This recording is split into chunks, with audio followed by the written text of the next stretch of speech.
მოგესალმებით, ეთერში ახალი ამბებით 13 საათზე, მე ნინო სალუქაძე ვარ.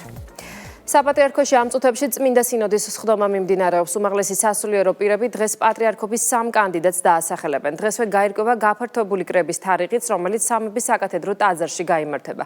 ქვეყნის სამოციქულო ეკლესიამ 152 პატრიარქი 16 მაისამდე უნდა აირჩიოს. სალომე გობრონიძე მუშაობს თემაზე, რომელიც საპატრიარქოსთან იმყოფება და პირდაპირ ეთერში გვერდდება. დღეს არის წმინდა სინოდის ისტორიული სხდომა პატრიარქის მოსაყდრე მეუფე შიოს მოწვევით. საპატრიარქოში მღვდელმთავრები უკვე 1 საათია შეიკრიბნენ. გეტყვით იმასაც, რომ შეიძლება ითქვას, რომ საქართველოს 152 პატრიარქის არჩევამდე დღეს ჩატარდება ბოლო მოსამზადებელი სხდომა და სწორედ დღეს წმინდა სინოდი ფარული კენჭისყრის საშუალებით გამოავლენს და დაასახელებს პატრიარქობის 3 კანდიდატს, რომლებიც შემდგომ უკვე გაფართოებულ კრებას წარადგინება. გაფართოებულ კრებას 2000 დელეგატი დაესწრება, თუმცა არჩევნებში ხმისუფლებით მონაწილეობს მხოლოდ წმინდა სინოდი. ანუ პატრიარქს აირჩევს წმინდა სინოდის 39 წევრი. პატრიარქის მიტრას კი დაიდგამს ის, ვინც დასახელებულ 3 კანდიდატს შორის ხმათა უმრავლესობას, ანუ მინიმუმ 20 ხმას მოიპოვებს. სულ ცოტა ხნის წინ მედიასთან ისაუბრა საპატრიარქოს საზოგადოებასთან ურთიერთობის სამსახურის ხელმძღვანელმა მამა ანდრია ჯაღმაიძის თქმით, სწორედ დებულების მიხედვით, როგორც ცნობილია, გაფართოებული კრება პატრიარქის გარდაცვალებიდან 40 დღის შემდეგ არაუგვიანეს 2 თვის მანძილზე უნდა გაიმართოს და სავარაუდოდ წმინდა სინოდი გაფართოებული კრება საქართველოს 152 პატრიარქს 17 მაისამდე აირჩევს. მამა ანდრია ჯაღმაიძემ ისაუბრა იმ კრიტერიუმებზე, რომლებიც დებულების მიხედვით არის გაწერილი და რომლებსაც პატრიარქობის კანდიდატები უნდა აკმაყოფილებდნენ. დღეს იქნება სინოდზე 3 საპატრიარქო კანდიდატის გამორჩევა და შემდგომი სინოდი გაფართოებული სხდომა უკვე იქნება გამოსავლენად პატრიარქის. ჯერ არ ვიცით თარიღი, როდის ჩაინიშნება ზუსტად გაფართოებული სხდომა, თუმცა 17 მაისამდე უნდა მოხდეს ეს. კრიტერიუმებში ჩვენ კითხულობთ, რომ უნდა იყოს ქართველი, უნდა იყოს ბერი, უნდა იყოს სინოდის წევრი, უნდა კონდეს განათლება და ასაკზე არის მითითება, რომ 40 წელი უნდა კონდეს შესრულებული და 70, არა უმეტეს 70 წლისა უნდა იყოს. ეს არის კრიტერიუმები. დღევანდელი დღე არის ისტორიული, რა თქმა უნდა, დიდი მოლოდინია, ხალხის დიდი ინტერესი არის, ეს გასაკვირიც არ არის, თუმცა როგორც იცით, ეს არის ფარული ხმის მიცემის პროცედურა, ამიტომაც ჩვენ ვერ ვასახელებთ იმ კანდიდატურას, ვისაც ხმას ვაძლევთ. რა თქმა უნდა, უკვე თითოეული ჩვენთაგანი ალბათ ჩამოყალიბებულია, ვის უნდა მისცეს ხმა და რა თქმა უნდა, ღვთის წყალობით დღეს დასახელდება საპატრიარქოს 3 კანდიდატი და შემდგომ გაფართოებულ კრებაზე უკვე იქნება ახალი პატრიარქი არჩეული. სავარაუდოდ თარიღიც დღეს გადაწყდება, მომავალი კრება როდის შედგება და შესაძლებელია ინტრონიზაციის დღეს უკვე დღეს გადაწყდეს. რაც შეეხება გაფართოებულ კრებას, როგორც წინა წმინდა სინოდის სხდომაზე იქნა მიღებული გადაწყვეტილება, სამების საკათედრო ტაძარში გაიმართება და 2000 დელეგატი დაესწრება. თარიღზე კი სავარაუდოდ წმინდა სინოდი დღეს იმსჯელებს. გაფართოებული კრება შედგება წმინდა სინოდის ყველა წევრისგან და ყველა ეპარქიიდან 2 სასულიერო და 1 საერო პირისგან. კრებაზე აზრის დაფიქსირების უფლება ბუნებრივია აქვს ყველას, თუმცა როგორც უკვე გითხარით, კენჭისყრაში ხმის უფლებით მხოლოდ წმინდა სინოდი მონაწილეობს. მადლობა, ეს სალომე გობრონიძე იყო. პარლამენტის სხდომაზე დღეს მთავრობის სტრუქტურული ცვლილებებზე პროექტის პირველი მოსმენით კენჭს უყრიან. საუბარია სამართალდამცავი ორგანოების კოორდინაციის საკითხებში სახელმწიფო მინისტრის თანამდებობაზე, რომელსაც მამუკა მდინარაძე ჩაიბარებს, ის ასევე დაიკავებს ვიცე-პრემიერის პოსტსაც. სახელმწიფო გუნდში ამბობენ, რომ გლობალური ცვლილებებისა და უსაფრთხოების კუთხით არსებული გამოწვევების ფონზე მთავრობის გადაწყვეტილება მიმართულია სამართალდამცავი უწყებების ეფექტური კოორდინაციისკენ, რაც ქვეყანაში მეტ უსაფრთხოებას და უწყებაში არსებული ყველა რესურსის მაქსიმალურად საშუალად გამოყენებას უზრუნველყოფს. სახელმწიფო გუნდში საკითხზე ოპოზიციის სპეკულაციებსაც გამოეხმაურნენ. მათი თქმით, ოპონენტებმა კარგად იციან მამუკა მდინარეძის პოლიტიკური ზონა და გამოცდილება და სწორედ ამიტომ ცდილობენ ხელოვნური აჟიოტაჟის შექმნას. ცნობისთვის ახალი სტრუქტურული ერთეულის მთავარი უფლებამოსილება შინაგან საქმეთა სამინისტროსთან, სახელმწიფო უსაფრთხოების სამსახურთან და სახელმწიფო დაცვის სპეციალურ სამსახურთან კოორდინირებული მუშაობა იქნება. მამუკა მდინარეძე ასევე უზრუნველყოფს მთავრობის კოორდინაციას სასამართლოსთან, გენერალურ პროკურატურასთან და აუდიტის სამსახურთან. საზოგადოება ხედავს რა მასშტაბის ცვლილებები მიმდინარეობს ზოგადად სოფლიოში, უსაფრთხოების რა მასშტაბის გამოწვევები არსებობს და რა თქმა უნდა საქართველოს მთავრობაც შესაბამის გადაწყვეტილებებს იღებს იმისთვის, რომ მაქსიმალურად ეფექტიანად იყოს გამოყენებული ყველა ის რესურსი, რაც არსებობს სამართალდამცავ უწყებებში.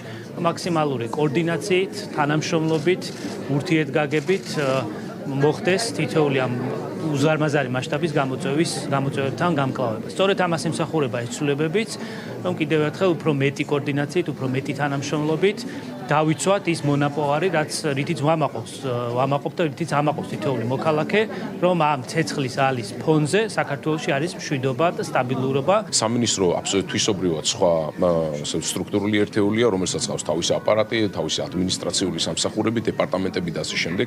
მსგავს შემთხვევასთან ჩვენ არ გვაქვს საქმე. აქ არის საუბარი მხოლოდ და მხოლოდ ერთი პოზიციის დამატებაზე, რომელიც არის ძალიან მნიშვნელოვანი იმისთვის, რომ მოხდეს კოორდინაცია და ეფექტურობის ამაღლება ჩვენი ძალოვანი სტრუქტურების მუშაობისა. მოგეხსენებათ, რომ დღეს საქართველოს აქვს ძალიან სერიოზული უსაფრთხოების გამოწვევები რეგიონში არსებული იმ პრობლემებიდან გამომდინარე, რომელიც არსებობს. შესაბამისად, ჩვენ გვაქვს ძალიან დიდი წარმატებები და ძალიან დიდი მიღწევები ამ მიმართულებით. საქართველო არის 7 არის უსაფრთხო გარემო ჩვენს ქვეყანაში. ამიტომ ამას სჭირდება შენარჩუნება, ამას სჭირდება დაცვა. რომ აწუხებთ, იმიტომაც არიან ასე გამონთებულები, რომ იციან რას ნიშნავს მდინარეძის პოლიტიკაში მოbrunება, იმიტომ არიან ასეთ ხასიათზე. მამუკა მდინარეძე, სადაც მევიდა, ყველგან დაამტკიცა, რომ აქვს ძალიან სერიოზული მენეჯერული თვისებები. პარტიაშიც უმრავლესობის ლიდერი როდესაც იყო, უსაფრთხოების სამსახურში მივიდა და ამ არასრული ერთი წლის განმავლობაში რადონის სამუშაო გაწია, ამას აღარ ჩამოთვლი, ასე რომ მას ძალიან მოჭარბებულად აქვს ეს მენეჯერული თვისებები, ძალიან დადებითი და ამ კოორდინაციას ის შეძლებს. ამ საკითხთან დაკავშირებით უმრავლესობის ლიდერთან მქონდა კონსულტაცია გუშინ. გუში გარკვეული საკითხები კიდევ დარჩა ღიად, ამიტომ საჭირო გახდა დღეს დილით კიდევ ერთი შეხვედრა და კომუნიკაცია. კითხვებზე იქნა პასუხებს დაემატა ჩვენი მხრიდან კომპრომისი და ჩვენ მხარს დავუჭერთ ამ გადაწყვეტილებას. ვფიქრობ, რომ კითხვების გარეთ გამოტანა არ იქნება მიზანშეწონილი ჩვენი მხრიდან, თუმცა გეტყვით, რომ კითხვები ეხებოდა ამ გადაწყვეტილების საჭიროებას და ფუნქციურ ასპექტებს. რა შეძლო მამუკა მდინარეძემ 8 თვეში სახელმწიფო უსაფრთხოების სამსახურის ხელმძღვანელის თანამდებობაზე ყოფნისას. ამის შესახებ თავდაცვისა და უსაფრთხოების კომიტეტის თავმჯდომარე წერს. ალექსანდრე ტაბადაძის თქმით, სწორედ მამუკა მდინარეძის ანგარიშზეა სუსში შემავალი ოპერატიული ინფორმაციის 30-ჯერ გაზრდა. სახელმწიფო გადატრიალების ერთ დღეში აღკვეთა და ორგანიზატორების დაკავება. სწორედ მდინარეძის ხელმძღვანელობის პერიოდს უკავშირდება კორუფციის აღმოფხრის კუთხით, ასეულობით პირის დაკავება, გარე დაფინანსებისა და უცხო ქვეყნების სპეცსამსახურებიდან შემომავალი დავალებების სქემის გაშიფრვა, BBC-ის დეზინფორმაციის მხილება, საგამოძიებო მტკიცებულებებით და სხვა. ალექსანდრე ტაბაძის თქმით, მთავარი წარმატება ჯერ კიდევ წინაა. რა შეძლო მამუკა მდინარეძემ 8 თვეში, არასრული ჩამონათვალი. სუსში შემავალი ოპერატიული ინფორმაციის 30-ჯერ გაზრდა. სახელმწიფო გადატრიალების ერთ დღეში აღკვეთა და ორგანიზატორების დაკავება. პირველად ქართული გამოძიების ისტორიაში ინტერნეტ ტრაფიკის მაიდენტიფიცირებელი მონაცემებით მობილური აპლიკაციების დეტალური ანგარიშით დანაშაულის გახსნა. კორუფციაზე ასეულობით პირის დაკავება, მათ შორის უმაღლესი პოლიტიკური თანამდებობის პირების. ბოლო 2 წლეულის განმავლობაში პირველად ჯაშუშების, მათ შორის რუსეთის ჯაშუშების დაკავება.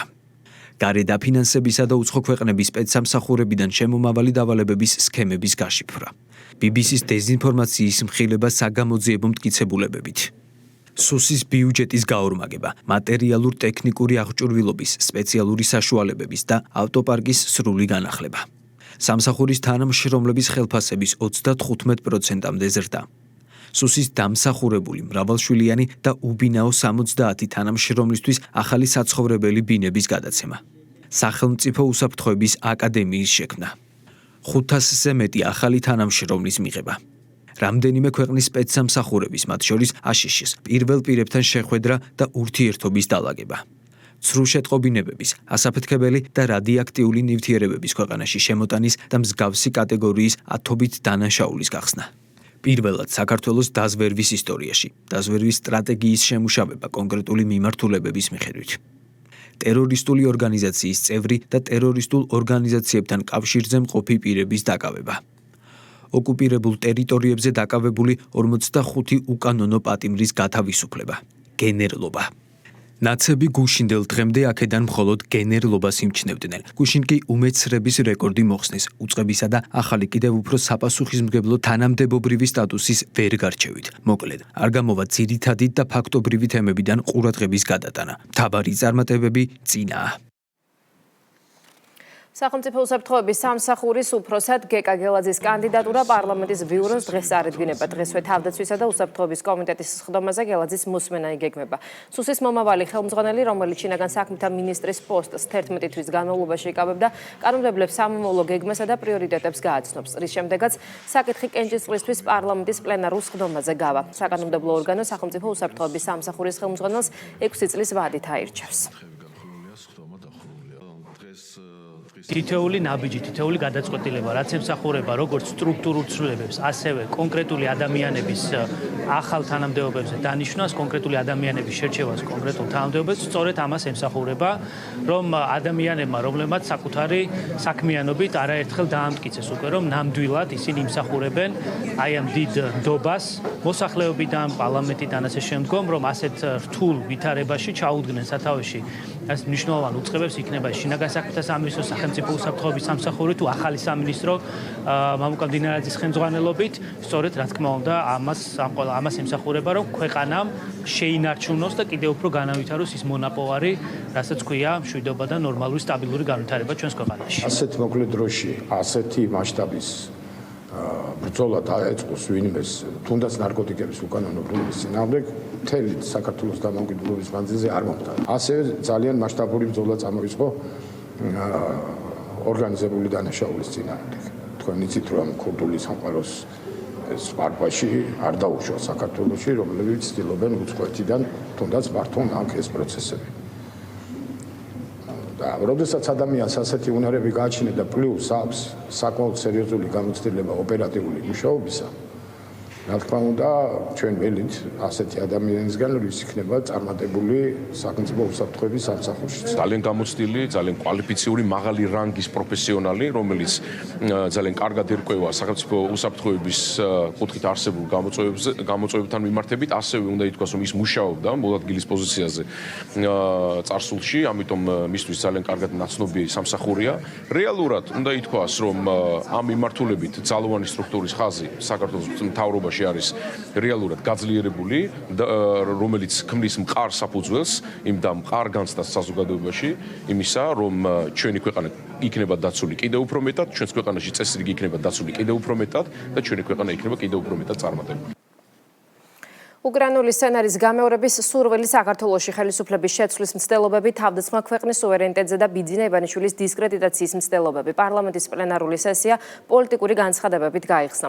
მმართველი გუნდის წარმომადგენლებმა საქართველოში მეორე ფრონტის გახსნის მცდელობებსა და ევროკავშირის გზაზე ქვეყნის ხელოვნურად შეფერხების მცდელობებზე ისაუბრეს.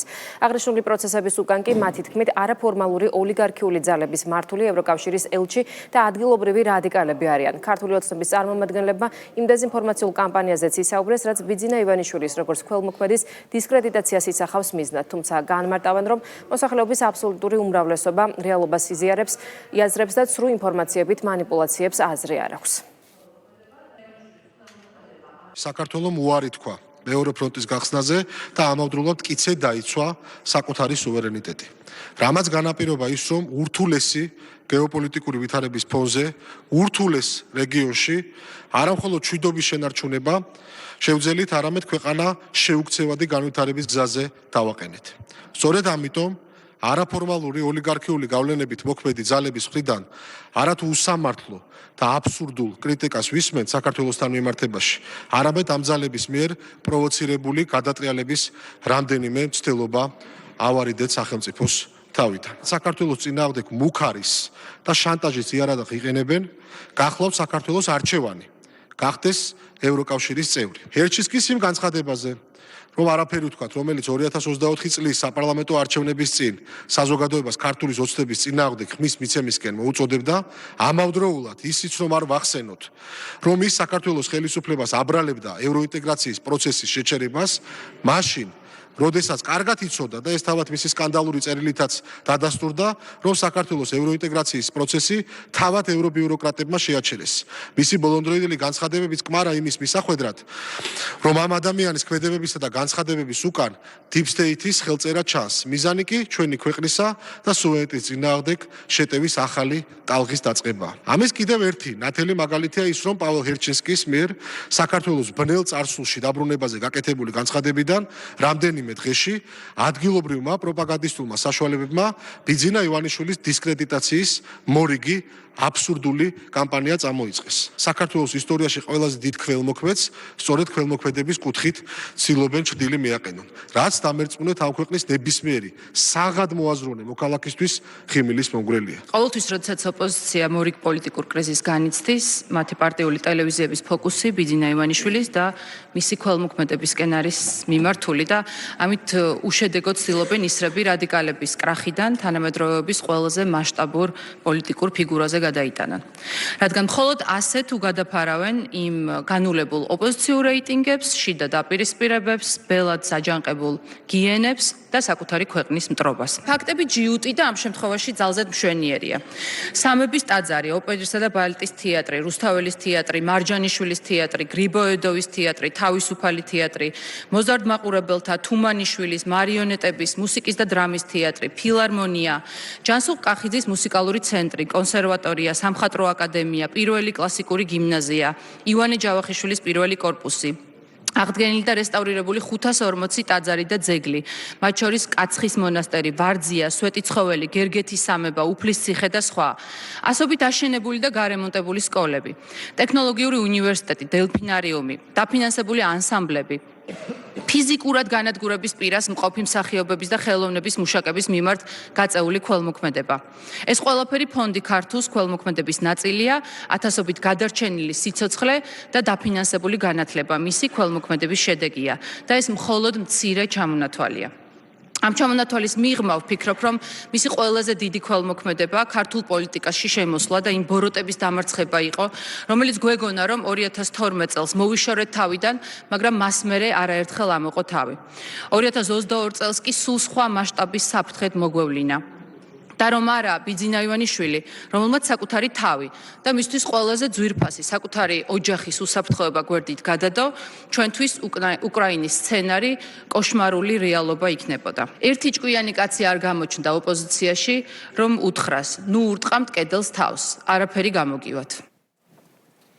აჭარის უმაღლესი საბჭო დღეს აჭარის მთავრობის თავმჯდომარის თანამდებობაზე ზურა პატარაძის კანდიდატურას კენჭს უყრის. ზურა პატარაძემ დეპუტატებს სამთავრობო პროგრამა წარუდგინა და ყურადღება რეგიონის განვითარების ძირითად მიმართულებებზე გაამახვილა. ზურა პატარაძემ რეგიონში ინფრასტრუქტურის, ეკონომიკის, განათლებისა და ტურიზმის გაძლიერებაზე ისაუბრა. დღესვე უმაღლესი საბჭო აჭარის მინისტრთა კაბინეტსაც დაამტკიცებს. როგორც ცნობილია, ამ ეტაპზე მინისტრების ცვლილება არ იგეგმება. აჭარის მთავრობის თავმჯდომარის პოზიცია ვაკანტური მას შემდეგ გახდა და სულხან თამაზაშვილი შინაგან საქმეთა მინისტრად დაინიშნა. ზურა პატარაძე აჭარის მთავრობას 2016-2018 წლებშიც ხელმძღვანელობდა.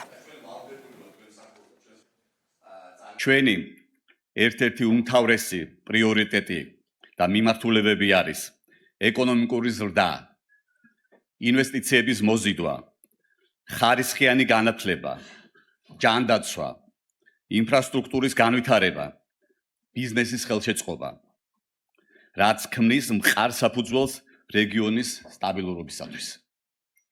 ქართული ოცნების ხელისუფლებაში მოსვლის დღიდან აჭარის ავტონომიური რესპუბლიკა უპრეცედენტო ეკონომიკურ ზრდას განიცდის.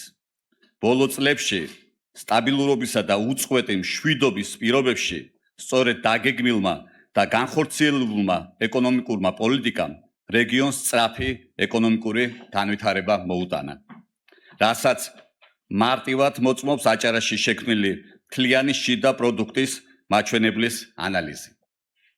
მინდა გაგაცნოთ ციფრებიც ამავდროულად გეგმებიც 2026-2028 წლებში აჭარაში რესპუბლიკური ბიუჯეტიდან დაფინანსებული ინფრასტრუქტურული პროექტების ჯამური საპროექტო ღირებულება დაახლოებით 1,500 მილიონ ლარზე მეტი იქნება. რა თქმა უნდა, მუშაობა ინვესტორებთან, მუშაობა საერთაშორისო თანამეგობრობასთან, სხვადასხვა ქვეყნის წარმომადგენლებთან ამა თუ იმ პროექტზე არის ერთ-ერთი მთავარი პრიორიტეტი და ჩვენ გავაგრძელებთ მუშაობას ამ მიმართულებით.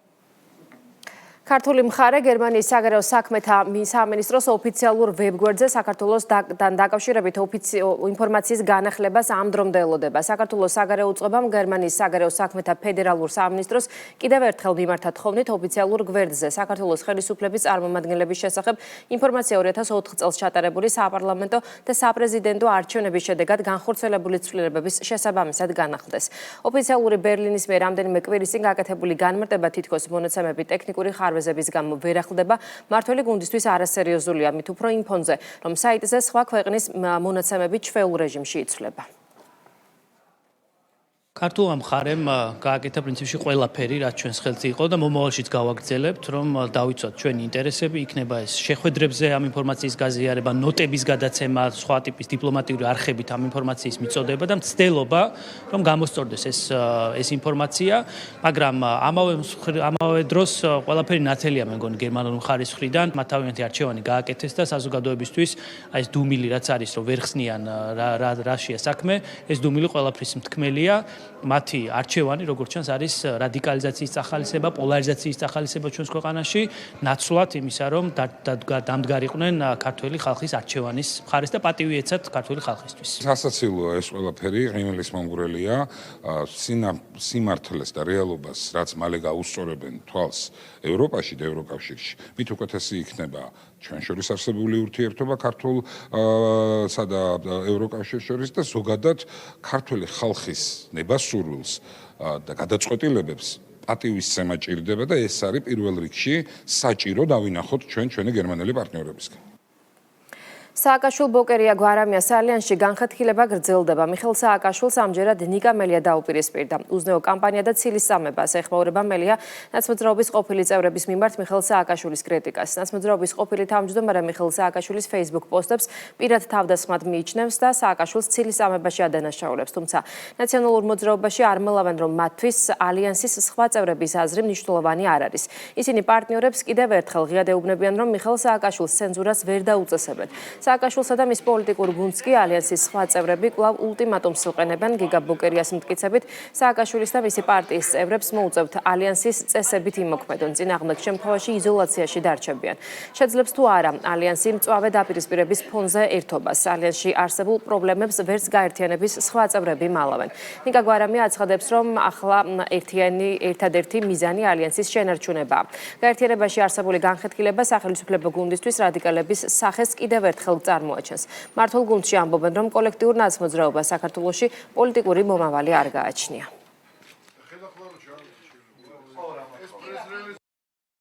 არ მინდა ბოლოდროინდელი მავანისა და მავანის ეჭვიანობით განპირობებული თავდასხმები გამოხმაურების გარეშე დამრჩეს. მესმის, რომ ციხეში მძიმე პირობებია ვიდრე სახლში ან საავადმყოფოს პალატაში, მაგრამ არავინ უკადრებელს არ კადრულობს, არავის გაუთავებელი ნაცვალსახელი მე არ გვესმის. ხოდა მავანსა და მავანს ვეტყოდი თუ სიბინძურე გაგრძელდება ყოველ ცისმარე დღეს დავიწყებ ფბ პოსტების გამოქვეყნებას ამ მიხრწნილი კამპანიის წინააღმდეგ და ეს გაკეთდება ბულდოზერული სტილით. ახლა ირკვევა, რომ საღამოს პროცესზე ნიკა მელია აპირებდა მოსვლას და იმზადებოდა ჩემთან სადებადოდ. ხოდა ვიფიქრე, რომ კარგია, რომ არ დავრჩი დღეს. ჩემთვის არ არის საინტერესო რა სიტყვის ალიანსში შემავალი ან არ შემავალი ნებისმიერი პარტია. ნიკა მელიას განცხადებების კრიტიკულ შეფასებას არ ვაპირებ, არამხოლოდ ჩემს, არამედ ყველა ნაცნობრობის წევრისთვის მორალურად მიუღებელია. აუგის თქმა მაშინ როცა ის არის ციხეში დაპირისპირებას რაც იყო და არსებობდა, ამის მიზეზი იყო მარტივი, მიხეილ სააკაშვილს ცენზურა ვერ დაუწესდება. სააკაშვილს მის პოლიტიკურ გუნდს მოუწევს ან შეგუება იმასთან, რომ რასაც ხელი მოაწერეს, იმ გზას უნდა გაყვნენ, ან იზოლაციაში იქნებიან და ცალკე იქნებიან. სხვა გზა არ არსებობს. ეს კარგად წარმოაჩენს მათ რეალურ სახეს და კარგია, დიახაც კარგია, რომ საზოგადოება ხედავს უკვე მე რამდენად არასერიოზულ ხალხთან გვაქვს საუბარი. არა როგორც რიგით ადამიანებთან, არამედ არასერიოზულ პოლიტიკოსებთან. და ესეც იყო, როდესაც ისინი ხელისუფლებაში იყვნენ, ჩვენ ხედავდით, რამდენად აგდებულად, აბუჩად ეპრობოდნენ საკუთარ ქვეყანას, საკუთარ მოსახლეობას, არ აღელვებდათ არაფერი ამ მოსახლეობის და ლოგიკურია ხა ეს გაგრძელება, რასაც ჩვენ ხედავთ. რადიკალი საქართველოში მომავალი არ აქვს, მათი მხარდაჭერა არის ნულოვანი საზოგადოების მხრიდან და კიდევ ერთხელ ერთიანი ნაციონალური მოძრაობა, როგორი სახელითაც არ უნდა იყოს წარმოდგენილი, აჩვენებს თავის ანტიქართულ უსამშობლო სახეს.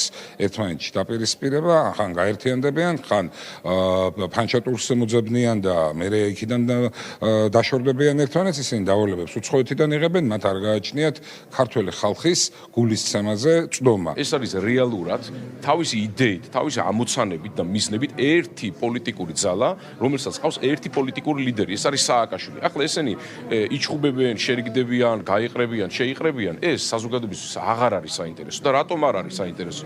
იმიტომ რომ ამ ადამიანებმა ბოლო წლების განმავლობაში მავნებლობის, ქვეყნის ინტერესების დაზიანების გარდა სხვა არაფერი არ გააკეთეს.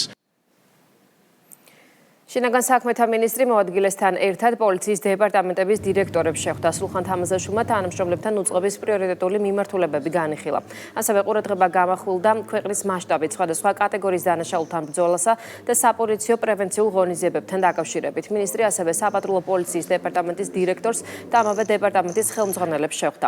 მან ასევე ხაზი გაუსვა საზოგადოებრივი უსაფრთხოების უზრუნველყოფაში საპატრულო პოლიციის დეპარტამენტის თანამშრომლების მნიშვნელოვან როლს და აღნიშნა, რომ დეპარტამენტის საქმიანობის კიდევ უფრო გაუმჯობესების, მათ შორის მოქალაქეებისთვის საპოლიციო სერვისებზე ხელმისაწვდომობის გაზრდის მიზნით შესაბამისი ღონისძიებები აქტიურად გაგრძელდება. ძალოვანი უწყების ხელმძღვანელმა თანამშრომლებს მართლწესრიგის დაცვისთვის მადლობა გადაუხადა და სამუშაო პროცესთან დაკავშირებით შესაბამისი დავალებები მისცა.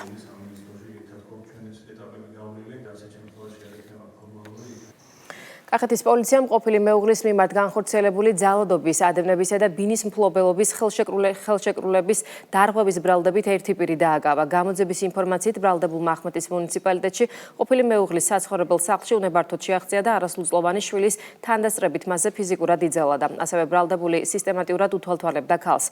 დანაშაული 3 წლამდე ვადით თავისუფლების აღკვეთას ითვალისწინებს.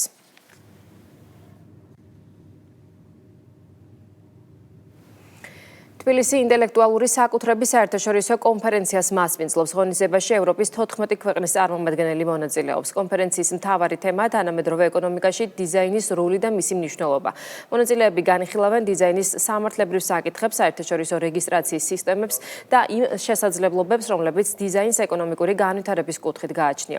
ღონისძიებამ მთავრობის ადმინისტრაციის უფროსმა გახსნა ლევან ჟორჟოლიანმა სიტყვით გამოსვლისას ყურადღება გაამახვილა ინტელექტუალური საკუთრების დაცვის სისტემის განვითარებისა და საერთაშორისო სტანდარტებთან ჰარმონიზაციის მნიშვნელობაზე და ამ მიმართულებით საქართველოს მთავრობის მიერ გადადგმულ ნაბიჯებზე ისაუბრა. კონფერენციის ფარგლებში ასევე გაიმართა ქართველი დიზაინერების ნამუშევრების გამოფენა, სადაც წარმოდგენილი იყო როგორც თანამედროვე ბრენდები, ისე ტრადიციული ქართული სამოსი. ნებისმიერი პროდუქტისთვის იქნება ის მაგალითად ავტომობილის სამოსით ან ნებისმიერი სხვა რამე ძალიან მნიშვნელოვანია მისი ვიზუალური მხარე. შესაბამისად ინვესტორები ძალიან დიდ ხარჯს ეწევიან ხოლმე ამ ვიზუალის შექმნისთვის და ბუნებრივია შემდგომ სურთ რომ დაიცვან თავიანთი ვიზუალი როგორც დიზაინი. დღეს ჩვენ ვშელობთ თანამედროვე სამყაროში დიზაინის დაცვის გზებზე, მის მნიშვნელობაზე და ასევე ელრიადის ხელშეკრულების მიერ გათვალისწინებულ სხვადასხვა მნიშვნელოვან საკითხებზე, რომელიც აადვილებს და ქმნის საერთაშორისო სტანდარტებს მთელ მსოფლიოში. უმნიშვნელოვანესია კრეატიული ინდუსტრიების როლი ქვეყნის ეკონომიკური მდგრადობის და ზოგადად განვითარების, ჩვენი ქვეყნის ნამდვილად განვითარების კუთხით. კულტურა არის ეკონომიკის მძლავრი შემადგენელი ნაწილი და ვფიქრობ, რომ დიზაინიც ამის ნაწილია. ჩვენი ქვეყანა როგორც სხვა კუთხით, ისე კრეატიული ინდუსტრიების და ზოგადად დიზაინის და სხვა კულტურული ინდუსტრიების განვითარების კუთხითაც იქნება რეგიონის მთავარი ცენტრი, მე ვფიქრობ, რომ ჰაბი. დიზაინი გახლავთ ინტელექტუალური საკუთრების ძალიან მნიშვნელოვანი აქტივი როგორც კომპანიებისთვის, ასევე ბიზნესისთვის. დღევანდელი ღონისძიების მთავარი მიზანი გახლავთ ის, რომ რაიდის ხელშეკრულების სამრეწველო დიზაინის პრაქტიკული თეორიული ელემენტები და ასპექტები გადმოვიტანოთ პრაქტიკაში. ძალიან დიდი პატივია, რომ მონაწილეობას ვიღებთ საკპატენტის ამ ღონისძიებაში. ღონისძიებაში დარწმუნებული ვარ, ეს ძალიან ნაყოფიერი შეხვედრა იქნება. ინოვაციებისა და ტექნოლოგიების სააგენტომ 5000 IT სპეციალისტის პროგრამაზე მიღება დაასრულა, 1000 აპლიკანტის სწავლა სახელმწიფო დაფინანსებით დაიწყებს და ყველაზე მოთხოვნად IT უნარებს დაეუფლება. ჭიტას თავმჯდომარის მოადგილე აღნიშნავს, რომ საბაზისო უნარების პროგრამის მეოთხე ნაკადზე რეკორდული რაოდენობის 31000-ზე მეტი აპლიკაცია შევიდა. პროგრამის მიზანია საქართველოში მაღალანაზღაურებადი სამუშაო ძალის მომზადება, მოქალაქეების ციფრულ სამყაროსთან ადაპტაცია და შრომის ბაზარზე გენდერული თანასწორობის ხელშეწყობა. საქართველოს ინოვაციებისა და ტექნოლოგიების სააგენტო ახორციელებს პროგრამას Do It in Georgia, რომლის ფარგლებშიც ყოველწლიურად ათასობით მოქალაქეს აქვს შესაძლებლობა გაიაროს მისთვის სასურველი მოთხოვნადი მიმართულება. ჩვენ გვქონდა ამ ეტაპზე სამი პროგრამა, ეს იყო მართვის დიზაინის და პროგრამირების მიმართულებები და წელს გვაქვს სიახლე დაგვემატა მეოთხე მიმართულება, ეს ახლა ხელოვნური ინტელექტი და შესაბამისად მოხდა დამატებით 1000 ადამიანის შერჩევა, ასევე რეკორდული მაჩვენებელი იყო ის, რომ 30000-ზე მეტი აპლიკაცია შემოვიდა და შესაბამისად 70-ზე მეტი კურსი იყო განთავსებული ჩვენს პორტალზე. ბრაკონიერობის ფაქტი მარნეულში სამართალ დარღვევა გარემოს დაცვითი ზედამხედველობის დეპარტამენტის ქვემო ქართლის რეგიონული სამმართველოს თანამშრომლებმა გამოავლინეს. მოქალაქეებმა მდინარე ხრამზე ელექტროიარაღის გამოყენებით 11 კილოგრამი ხრამბულის სახეობის თევზი უკანონოდ მოიპოვეს, რაც სისხლის სამართლის პასუხისმგებლობას ითვალისწინებს, ამიტომ მასალები შემდგომი რეაგირების მიზნით შესაბამის უწყებაში გადაიგზავნა. ქვემო ქართლში ისევე როგორც ყველა რეგიონში ბრაკონიერობის წინააღმდეგ ბრძოლას განსაკუთრებული ყურადღება ექცევა. ამ მიმართულებით სამართალდარღვევების პრევენციის გამოვლენების აღკვეთის მიზნით რეგიონული სამართლის თანამშრომლები სამოქმედო ტერიტორიაზე უწყოთ კონტროლს ვახდენთ. მოუწოდებ მოქალაქეებს დაიცვან კანონი, რადგან დეპარტამენტი თითოეულ სამართალდარღვევის ფაქტზე მოახდენს შესაბამის რეაგირებას. აფხაზეთის ავტონომიური რესპუბლიკის მთავრობის თავმჯდომარემ აფხაზეთიდან დევნილი სპორტის სხვადასხვა სახეობაში წარმატებული სპორტსმენები ვიქტორ სანევისა და ვიტალი დარესელიას სახელობის სტიპენდიებით დააჯილდოვა. სტიპენდია ჯამში 19 სპორტსმენს გადაეცა. პროგრამის ფარგლებში დაფინანსდნენ როგორც ოლიმპიური, ასევე არაოლიმპიური სპორტის წარმომადგენლები, რომლებმაც მაღალი შედეგებით გამოიჩინეს თავი და მნიშვნელოვანი წვლილი შეიტანეს ქართული სპორტის განვითარებაში. Ჩემთვის დიდი პატივია მათთვის სტიპენდიების გადაცემა. სამომავლოდ აფხაზეთის მთავრობა გააგრძელებს მათ მხარდაჭერას. ეს სტიპენდიაც არის დამატებითი мотиваცია, რომ კიდევ უფრო მეტად ისმოდეს აფხაზეთის და პირველ რიგში საქართველოს ხმა ჩვენ საერთაშორისო არენაზე. ძალიან მიხარია რომ აქ ვარ დღეს.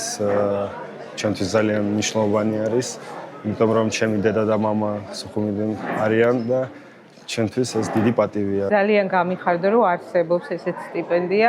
დარწმუნებული ვარ რომ გაუხალისებს ცხოვრებას ჩვენ გამარჯვებულ ლაურიანტებს და უფრო мотиваციას მისცემს სამომავლო გეგმების განხორციელებაში. აზიური ფაროსანას საწინააღმდეგო ღონისძიების პირველი ეტაპი დასრულდა. მიმდინარე წელს მთელი ქვეყნის მასშტაბით უკვე განთავსებულია 3355 წალი მონიტორინგის ხაფანგი. ღონისძიებების მეორე ეტაპზე იმ ტერიტორიებზე, სადაც მონიტორინგის შედეგად მავნებლის დიდი რაოდენობა დაფიქსირდება, წერტილოვანი წამლობისთვის სპეციალური სადგურები განთავსდება. მონიტორინგის ეტაპის დასრულების შემდეგ ტემპერატურის მატებასთან ერთად იწყება ცივი შესხურების ტექნოლოგიითა და თერმული ნისლით წამლობა სპეციალური ტექნიკის გამოყენებით. სურსათის ეროვნული სააგენტოს აზიური ფაროსანას წინააღმდეგ ბრძოლის მართვის ცენტრი აქტიურად აგრძელებს ფაროსანას საწინააღმდეგო ღონისძიებებს. ამ ეტაპისთვის დასრულებულია მონიტორინგის ხაფანგების განთავსება. რამოდენიმე დღეში დავიწყებთ მონიტორინგის ხაფანგების შემოწმებას. ფაროსანას დაფიქსირების შემთხვევაში დაიწყება მოიზდა და გაანადგურეს სადგურების განთავსება, რის შემდეგაც დაიწყება წამლობითი ღონისძიებები. პირდაპირ ეთერში 16 საათზე დავრუნდებით, ეთერს კი ბიზნეს პოსტი გააგრძელებს.